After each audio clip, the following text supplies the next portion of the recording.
আজকের ভিডিওটা আমি আমার ঘর পরিষ্কার নিয়ে শুরু করছি। এখানে এই ওয়ার্ড্রপটা কিন্তু আমার পরিষ্কার হয়ে গেছে, আমার ভিডিও করতে মনে নেই। তো এখন ভাবলাম যখন পুরোটা পরিষ্কার করছি ঘরটা, তো একবার ভিডিও করে নিই। ওখানে আমার মেয়ে কিন্তু জাম খেতে খেতে আমার মাঝে মাঝে জ্বালাতে আসছে। তো ঘরে বাচ্চা থাকলে যাই হয়, মানে মা কিছু কাজ করলে তো বাচ্চাদের আসতেই হবে। এখানে সব বিছানাপত্র বালিশ ফালিশ রেখে দিয়েছি, কারণ আমি ওদিকে পাখা ঝাড়বো, বিছানার চাদর তুলবো। মেন হচ্ছে বিছানার চাদর তুলবো। তো যখন বিছানার চাদর তুলবো তখন তো ঘরটাকে ভালো করে পরিষ্কার করেই নিই। আর এখানে দেখতে পাচ্ছ মাঝে মাঝে আমার মেয়ে আসছে আর কাঁদছে, কোনো কিছু একটা বায়না করছে যেটা ওকে দিতে হবে। তো ওকে ওটা দিয়ে আমি আবার ভালোভাবে পরিষ্কার করছি। খাটেও ধুলো পড়েছে আর অনেক দিন ধরে ঘরটা অপরিষ্কার রয়েছে। আমি করব করে আর করা হয় না, মাঝে মাঝে আমি টাইম পাই না, যেহেতু দেখো ঘরে ছোট বাচ্চা থাকলে যা হয়। আর তার উপর মাঝে মাঝে আমার শরীরও চলে না। তো মাঝে মাঝে এমন বার চলে আসে, যেরকম মঙ্গলবার, বৃহস্পতিবার যখন ভাবি ঝাড়বো তখন দেখি যে আজকে মঙ্গলবার নয়, বৃহস্পতিবার নয়, শনিবার এরকম পড়ে যায়। এই দিনগুলোই ঘর ঝাড়তে নেই। তো আজকে ভাবলাম যে আজকে যখন দিন ভালো আছে আর শরীরে এনার্জিও আছে আর যখন সময়ও আছে, তো তখন ঘর পরিষ্কার করাই যাক। তো হ্যাঁ, আর একটা জিনিসের জন্য কাল মানে হাজবেন্ডরা তো ওরা কিছু তো জানে না, মানে ওরা শুধু ভাবে যে আমরা সারাক্ষণ ঘরে চুপ করে বসে থাকি, আমাদের কাছে সময় আর সময়, কি করা যাবে। তো এই ভিডিওটা দেখলে বুঝতে পারবে যে কাজ করার সাথে সাথে কিভাবে আমরা বাচ্চা সামলাই। ঠিক আছে, দেখতেই পাচ্ছ আবার মেয়ে এসে এসে ওর ওর ও ব্রেস্ট ফিডিং ওকে ছাড়ানোর চেষ্টা করছে, কিন্তু মাঝে যখন নেশা লাগে তখন একটু কান্নাকাটি করে, কিন্তু আমি ওকে ভোলানোর চেষ্টা করি, অন্য কোনো কাজের দিকে ডিস্ট্র্যাক্ট করে দিই। তো দেখতেই পাচ্ছ আমার কোলে বসে ওকে একটু আদর করে দিলাম। আর এদিকে আমার খাটও পরিষ্কার করতে হবে, আমার স্নান করা হয়নি। আমার মেয়েকে কিন্তু আমি এর মাঝখানেই কিন্তু আমার মেয়েকে স্নান করিয়ে দিয়েছি টাইম মতো। এবার ওর যেহেতু এখন খিদে পেয়ে গেছে, ওই জন্য একটু কান্নাকাটি করছে, একটু ট্যান্ট্রামস করছে।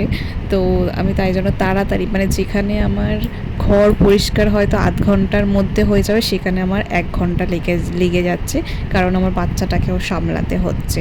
তো তাড়াতাড়ি করে আমি কাজ করার চেষ্টা করছি, কারণ ওকেও আমি খাওয়াবো, তার উপর আমার স্নানও, আমি যেহেতু ঘর পরিষ্কার করব তাই জন্য আমি স্নানও করি না। আর দেখতে পাচ্ছ ওখানে একটা বালতিতে জামা কাপড় ভরাট করা আছে, জামা কাপড় কাল কাচা হয়েছে কিন্তু গোছানোর টাইম আমি পাইনি। সেই বালতির ওপর উঠে ও বিছানায় উঠে যাচ্ছে। আর এখন দেখতেই পাচ্ছ আমার মেয়ে কী করছে। তো ও যা করে আমি ওকে করতে দিই, শুধু আমি খেয়াল রাখি যেন কোনো কিছু অ্যাক্সিডেন্ট না হয়। তো এখানে এবার আমি বিছানার চাদর পাল্টাবো, সব পরিষ্কার করা হয়ে গেছে। আর ও দেখছো বিছানার ওপর ওঠার জন্য, মানে ও আমার হাতে হাতে কাজ করে দেবে এরকম। মাঝে মাঝে আমি বিরক্তও হয়ে যাই, কিন্তু কি আর করা যাবে। এখন বাচ্চা যখন বড় হয়ে যাবে তখন হয়তো এগুলোই আমরা মিস করব, ওর ছোটোবেলাকার। আর দিন মানে যত এগোচ্ছে, যত তাড়াতাড়ি যেন বড়ও হয়ে যাচ্ছে। আর কাল থেকে আমার মেয়ের পেটটা একটু খারাপ করেছে। গরমকালে না আমার মেয়ের একটাই সমস্যা হয়, যে পেট খারাপ করে প্রচুর। যতই ওকে মানে যত্নে রেখে দিই, তবুও পেট গরম হয়ে ওর পেটটা খারাপ করে। তো আমি যখনই ওর পেট খারাপ করে, আমি আগে ভীষণ ভয় পেতাম, তাই ডাক্তারের কাছে চলে যেতাম একটু পাতলা পটি হলে। কিন্তু এখন আমি খেয়াল রাখি, কারণ এখন আমার এক্সপিরিয়েন্স হয়ে গেছে। ডাক্তার যখনই বলে যে পেট খারাপ হলে চিড়ে সেদ্ধ খাওয়াতে, তো আমি এখন ওকে চিড়ে সেদ্ধ কাঁচকলা, মাছের ঝোল দিয়ে কাঁচকলা করে দিই, পেঁপে দিয়ে সেটা খাওয়াই। তার ওপর আর রাত্রিরে তো আমি এখন রুটি ওকে খাওয়াই না, বেশিরভাগই আমি ভাত, ডাল সেদ্ধ আর আলু দিই। আর